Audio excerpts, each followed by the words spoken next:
यह ट्रैक दर्शकों को भावनाओं के ऐसे भंवर में डाल देगा जहां प्यार, धोखा, पहचान और बदले की आग एक साथ जलती नजर आएगी।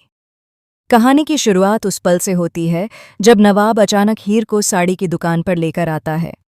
नवाब बड़े प्यार और अपनापन दिखाते हुए कहता है कि वह उसके लिए एक खूबसूरत साड़ी खरीदना चाहता है। हीर के चेहरे पर खुशी की हल्की सी चमक आ जाती है। उसके दिल में कहीं न कहीं यह एहसास जाग उठता है कि शायद नवाब अब उसे पत्नी की तरह अपनाने लगा है। उसके मन में पुराने ख्वाब, बीते लम्हे और साथ बिताए गए पल एक-एक करके उभरने लगते हैं। लेकिन तभी हीर का दिल खुद से सवाल करने लगता है।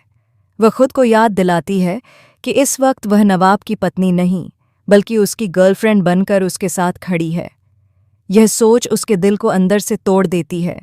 वह समझ नहीं पाती कि उसे खुश होना चाहिए या खुद को संभाल कर रखना चाहिए।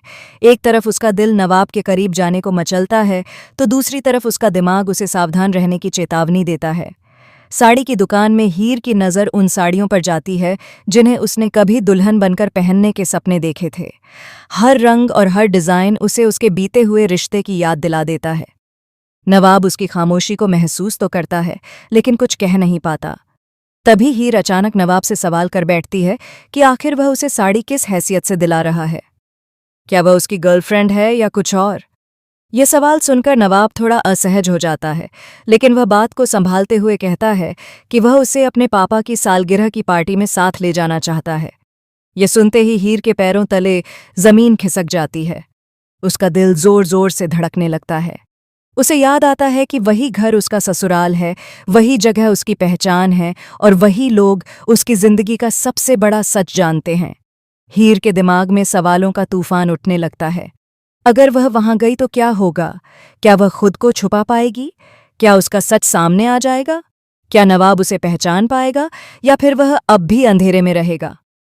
इन तमाम सवालों के बीच हीर एक फैसला लेती है। वह पार्टी में जाने के लिए हाँ तो कर देती है, लेकिन एक शर्त के साथ। हीर साफ शब्दों में कहती है कि वह पार्टी में अपना चेहरा ढककर रखेगी। नवाब हैरानी से पूछता है कि आखिर क्यों? हीर बहाना बनाती है कि वह भीड़ में सहज महसूस नहीं करती और किसी के सामने नहीं आना चाहती। नवाब उसकी बात मान लेता है, लेकिन उसे जरा भी अंदाजा नहीं होता कि इस शर्त के पीछे कितनी बड़ी सच्चाई और कितना गहरा दर्द छुपा है। पार्टी की तैयारियां शुरू हो जाती हैं। घर को सजाया जाता है, रिश्तेदारों का आना जाना शुरू होता है और हर तरफ खुशी का माहौल नजर आता है। लेकिन इस खुशी के पीछे कई दिलों में साजिशें पल रही होती हैं। नवाब के पापा को सच्चाई पहले से ही पता होती है कि हीर ही नवाब की असली पत्नी है।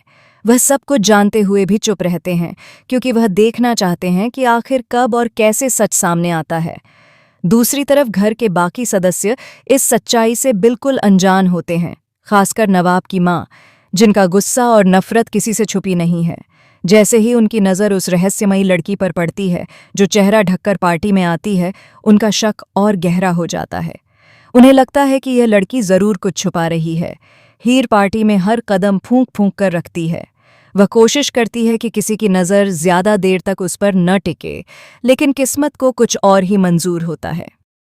नवाब की माँ बार बार हीर के करीब आने की कोशिश करती है, उससे सवाल पूछती है और उसे असहज करने का कोई मौका नहीं छोड़ती। धीरे धीरे हालात ऐसे बनते हैं कि हीर का पर्दा हटने का खतरा बढ़ने लगता है। किसी एक पल की गलती या एक छोटी सी चूक से उसका सच सबके सामने आ सकता है। वहीं दूसरी तरफ नवाब के दिल में भी एक अजीब सी बेचैनी पैदा होने लगती है। उसे उस लड़की की मौजूदगी कुछ जानी पहचानी सी लगने लगती है। उसकी आवाज़, उसका व्यवहार और उसकी खामोशी बार बार उसे हीर की याद दिलाने लगती है। नवाब का दिल और दिमाग आपस में टकराने लगते हैं। वह खुद से सवाल करता है कि आखिर वह लड़की कौन है जो उसके दिल को इस कदर छू रही है। उसे धीरे धीरे एहसास होने लगता है कि जिस इंसान को वह अब तक नज़रअंदाज करता रहा, वही उसकी ज़िंदगी का सबसे अहम हिस्सा है।